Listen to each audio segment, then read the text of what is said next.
Buttermilk, buttermilk, oh butter, butter, butter, buttermilk, buttermilk, oh butter, butter. Hi, I'm Amy. Welcome to A Lolly Life, and today our episode is going to be another version of trying not to starve to death on good home cooking, except for I'm not actually cooking anything for you, so it's not really that, but close enough. We're talking about cooking stuff, food items, and we're going to talk about things that you can freeze and things that you cannot freeze related to dairy. I have a recipe that calls for buttermilk, a little banana bread recipe. And I often will have, not often, sometimes I have recipes that call for heavy whipping cream or things like that. But they don't sell them in small enough containers. Like, I needed a half cup. I decided to make the recipe twice, that's 1 cup. Yeah, that's a lot left over. And it just bothers me to no end to like just have it sit in the refrigerator and go bad. And so here is my little tip on how you save and utilize the extra buttermilk or cream or whatever. The heavy whipping cream, buttermilk, you can freeze it. So I have these fancy smancy little containers. And so I will fill up the little things. They have these cool little plastic things on the end that kind of squish in so that you can pop the frozen part out. And then I freeze it. Once I get them frozen, I pop them out, put them in a gallon zipper baggie, and ta-da! When I need buttermilk, I can thaw one of those out and there it is. And when I need some heavy whipping cream, like let's say I'm making some gravy or something and it just adds a little extra yumminess to it, then you can add, you just take one of the frozen cubes and you pop it in. Buttermilk, buttermilk. The nice thing about buttermilk and heavy whipping cream, if they have full fat, they actually store in the refrigerator a lot longer than regular milk does. The fat helps that too. So see, there are good things about fat. Now I have 1 and 2 tablespoon chunks of heavy whipping cream. I can use that anytime I'm making a sauce or something like that in my cooking. Can you freeze milk? Like even skimmed milk? Ooh. The answer is yes, you can freeze it.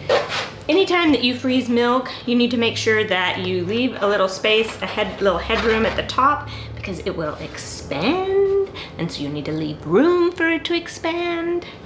You can freeze milk for up to 3 months, and when you thaw it out, all you have to do is take the jug, stick it in the refrigerator for about 24 hours until it gets all the way thawed, and then give it a really good shake and it'll mix back up. It can affect the color and the texture in milk. It can affect the way that the milk looks and feels a little bit, but the milk is still good. You can still drink it or cook with it if you don't want to drink it, but it's still good. Cheese, wonderful, glorious cheese. Can you freeze cheese? And the answer is yes, you can freeze cheese.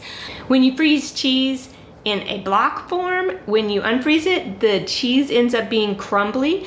The way that you can work around that is to freeze it shredded. Shred the cheese first, or just purchase shredded cheese and put it straight in the freezer. When you unthaw, is that a word or is it just thaw? When you thaw the cheese,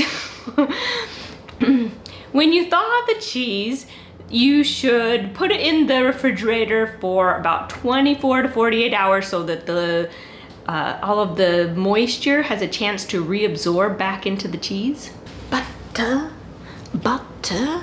You can freeze butter. Butter is like the easiest thing to freeze.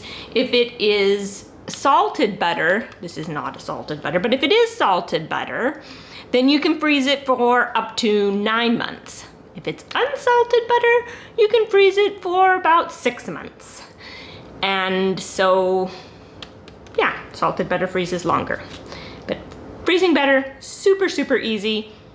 Put it in the freezer, take it out, put it in the refrigerator.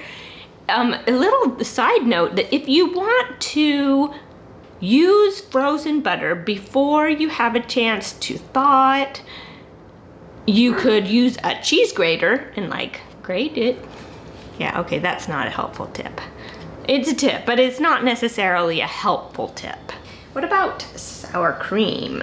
You can freeze it. When you thaw it out, it will have separated and you'll have to do quite a bit of stirring to get it to reconstitute.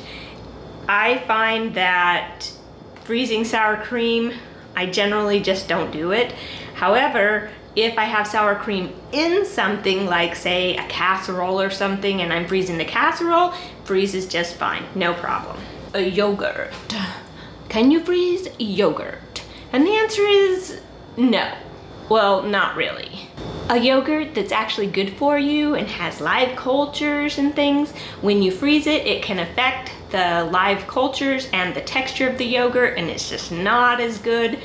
However, if the yogurt is not good for you and actually has no nutritional value whatsoever, like a Go-Gurt, you can freeze that and it doesn't affect it at all.